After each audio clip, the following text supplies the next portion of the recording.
Hello learners, कैसे हैं आप सभी। तो आप सभी का स्वागत है एएस एजुकेयर के ऑनलाइन प्लेटफॉर्म पर। और आज हम जो है बात करने वाले हैं हमारा जो सीटेट का एग्ज़ाम है 2025 में आने वाला है उसके बारे में। अभी आप लोगों ने जो सीटेट एस्पिरेंट्स थे 2024 वाला जो है दिसंबर को में एग्ज़ाम हुआ था वो सभी आप लोगों ने दिया होगा। जिन लोगों का एग्ज़ाम क्लियर हो जाएगा वो आगे चलकर अपने गवर्नमेंट एग्ज़ाम्स की या फिर जॉब्स की जो है तैयारी कर सकते हैं। लेकिन अगर किसी का एग्ज़ाम क्लियर नहीं होता है तो वो जो है हमारे साथ जुड़कर जो है यहाँ पर सीटेट 2025 जो है जून या फिर जुलाई में जो आपका होने वाला है उसकी एग्ज़ाम की तैयारी कर सकते हैं। तो सबसे पहले हम यही जानना चाहेंगे कि सीटेट का एग्ज़ाम जो है वो इतना मुश्किल क्यों होता जा रहा है और इसका जो पासिंग परसेंटेज है वो जो है हर साल साल दर साल जो है हमारी कम क्यों होती जा रही है। तो बात करते हैं हमारा जो दिसंबर वाला एग्ज़ाम है उसकी अभी हमारे पास आंसर की या फिर रिजल्ट नहीं आया है। लेकिन जो हमारा 2024 जनवरी का एग्ज़ाम था उसके रिजल्ट को एक बार एज्यूम कर लेते हैं कि किस तरह से कितने एस्पिरेंट्स यहाँ पर बैठते हैं और कितने जो है यहाँ पर हमारे क्वालिफाई होते हैं। हमारे सबसे पहले जो है हम बात करते हैं सीटेट एग्ज़ाम की, कितने पेपर्स होते हैं, इसमें कितने आपका पासिंग मार्क्स का क्राइटेरिया होता है, ये सब चीज़ें यहाँ पर हम डिस्कस करते हैं। अगर हम देखें तो हमारे पास जो जनवरी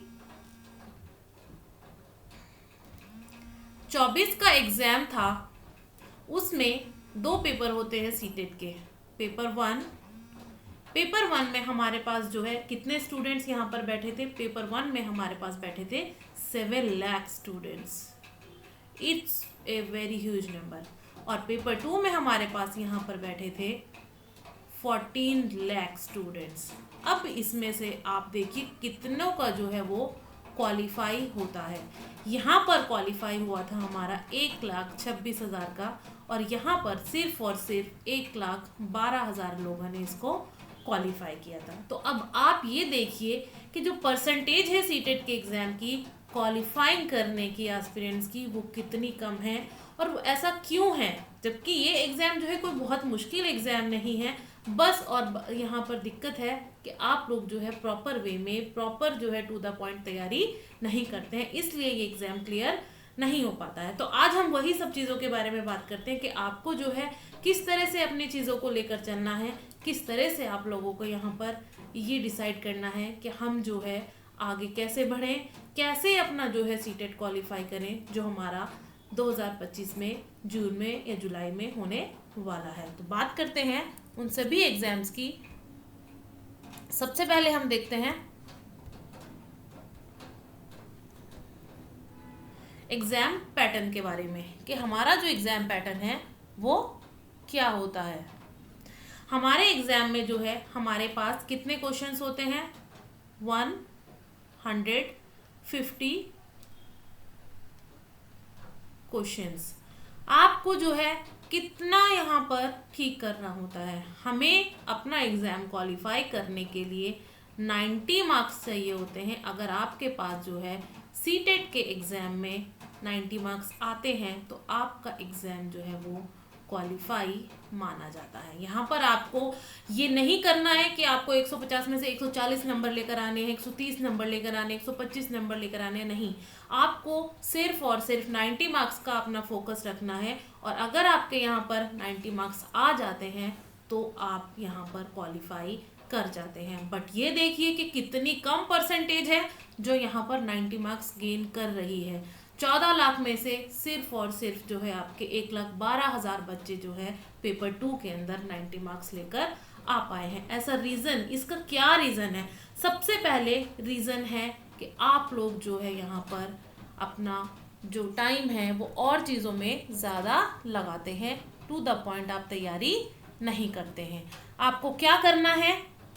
सबसे पहले आपको करना है कि सिलेबस क्या है, पेपर 1 का सिलेबस क्या है, पेपर 2 का सिलेबस क्या है। पेपर 1 के अंदर आपको जो है 5 चीज़ें मिलती हैं, CDP, Hindi, English, maths, EVS और सोशल साइंस। यहाँ पर आपका पेपर जो है वो कॉमन पेपर होता है सभी के लिए, सभी को चाइल्ड डेवलपमेंट पेडागोजी करनी ही होगी।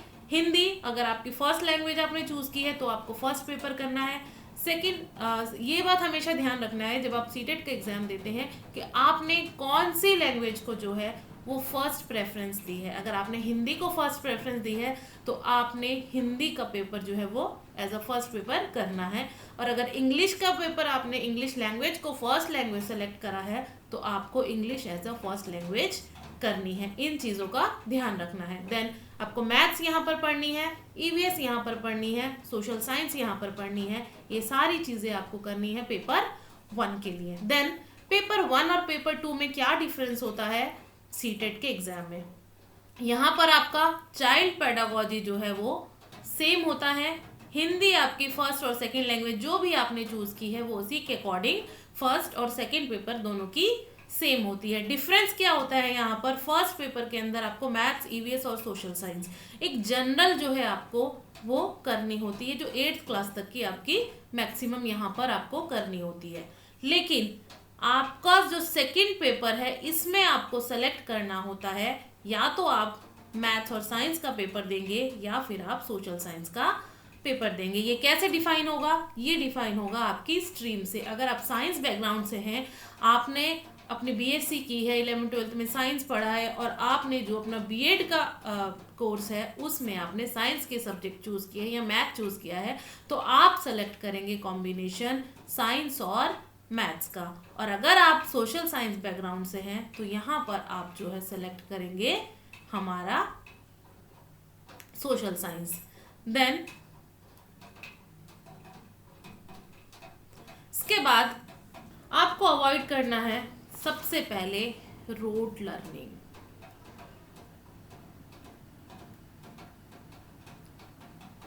हमारे एस्पिरेंट्स के साथ सबसे ज़्यादा प्रॉब्लम यही आती है कि सिर्फ और सिर्फ वो कॉन्सेप्ट्स को सोचते हैं कि हम याद करके चले जाएंगे, और वहाँ पर आपका जो है रोड लर्निंग काम नहीं आती है। अगर जितना ज़्यादा आपके कॉन्सेप्ट्स की क्लियरिटी होगी उतना ज़्यादा आपका यहाँ पर एग्ज़ाम अच्छा होगा।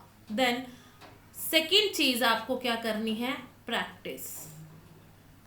जितना ज़्यादा आप PYQs की प्रैक्टिस करेंगे, प्रीवियस ईयर क्वेश्चंस लगाएंगे, मॉक टेस्ट करेंगे, उतना ज़्यादा जल्दी आप यहाँ पर अपना एग्ज़ाम कंप्लीट कर पाएंगे। क्योंकि एग्ज़ाम कितना होता है हमारे पास 150 क्वेश्चंस होते हैं और 150 मिनट्स होते हैं, जिसमें आप सोचते हैं कि 1 मिनट में एक क्वेश्चन हमारे लिए बहुत है, यानी कि 2.5 घंटे का ये एग्ज़ाम होता है।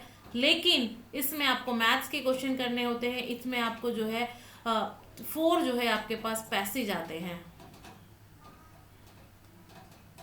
ये पैसेज 2 आपके पास हिंदी होते हैं और 2 आपके पास इंग्लिश होते हैं। इनमें आपका जो है काफ़ी टाइम चला जाता है। देन आपके पास मैथ्स के क्वेश्चंस होते हैं, और आपके जो CDP के क्वेश्चंस होते हैं वो काफ़ी लेंदी होते हैं। और अभी जो दिसंबर वाला एग्ज़ाम आया है उसमें आपको असर्शन वाले क्वेश्चंस भी पूछे गए थे, यानी कि रीजनिंग यहाँ पर जो है वो काफ़ी मुश्किल और लेंदी कर दी गई है, जो कि आपके आने वाले एग्ज़ाम में हमें लगता है कि इसका जो है और ज़्यादा यहाँ पर इसको इम्प्रूव किया जाएगा और पेपर का लेवल जो है वो और ज़्यादा आगे ऊपर बढ़ाया जाएगा। तो आप लोगों को इन सब चीज़ों को ध्यान में रखना है। आपको ये सब रोड लर्निंग नहीं करनी है, आपको प्रैक्टिस करनी है, आपको असर्शन और रीजनिंग पे ध्यान देना है। आपको अपना डिफाइंड सिलेबस, जो आपके पास सिलेबस है, जो मैंने 5 चीज़ें आपको यहाँ पर बताई हैं, जो आपका सिलेबस है, आपको सिलेबस से बाहर बिल्कुल भी नहीं जाना। ये आपका सिलेबस है, आपको सिर्फ और सिर्फ सिलेबस से बाहर अगर जाना है तो वो आपको PYQs तक ही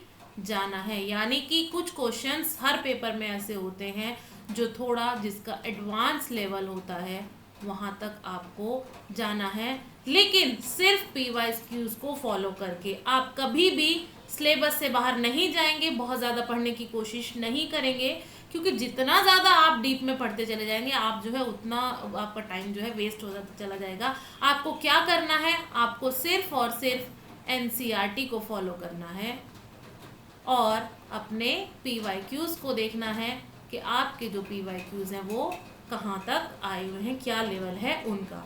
देन अनसीन पैसेज के लिए आपको सभी अनसीन पैसेज जो है यहाँ पर प्रैक्टिस नहीं करनी है, आपको प्रैक्टिस करने हैं सीटेट के जो पुराने अनसीन हैं, सिर्फ वही आपको यहाँ पर प्रैक्टिस करने हैं।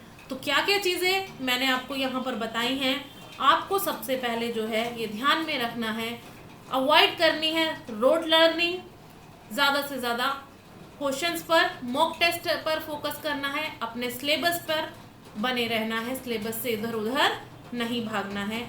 आपको ये कोशिश करनी है कि अगर वहाँ 2.5 घंटे का आपका एग्ज़ाम है, आप यहाँ पर अपने मॉक टेस्ट जो है वो 2 घंटे में कंप्लीट करें। अपने पेपर 2 और पेपर 1 के लिए अलग अलग मॉक टेस्ट लगाएं, ताकि आपकी जो है दोनों के अकॉर्डिंग जो है आपकी प्रिपरेशन हो सके। अगर आप इन सब चीज़ों को ध्यान में रखकर अपनी एग्ज़ाम की प्रिपरेशन करेंगे तो आपको आपके एग्ज़ाम को क्लियर करने से कोई भी नहीं रोक सकता। और ये एग्ज़ाम जो है आगे चलकर आपके टीचर बनने के लिए काफ़ी इम्पॉर्टेंट है। फर्स्ट ऑफ ऑल, अगर आपका सीटेट एग्ज़ाम क्लियर होता है तो आपका कॉन्फिडेंस लेवल जो है वो बूस्ट हो जाता है और आपको एक अलग ही कॉन्फिडेंस रहता है। और जब आपका कॉन्फिडेंस बूस्ट होता है तो आप जो आपके आने वाले गवर्नमेंट एग्जाम्स हैं या फिर आप किसी प्राइवेट स्कूल में इंटरव्यू के लिए जाते हैं तो वहाँ पर आपकी परफॉर्मेंस जो है वो काफ़ी अच्छी रहती है। इसीलिए फोकस करें एग्ज़ाम पर, हमारे साथ बने रहिए तैयारी के लिए। धन्यवाद।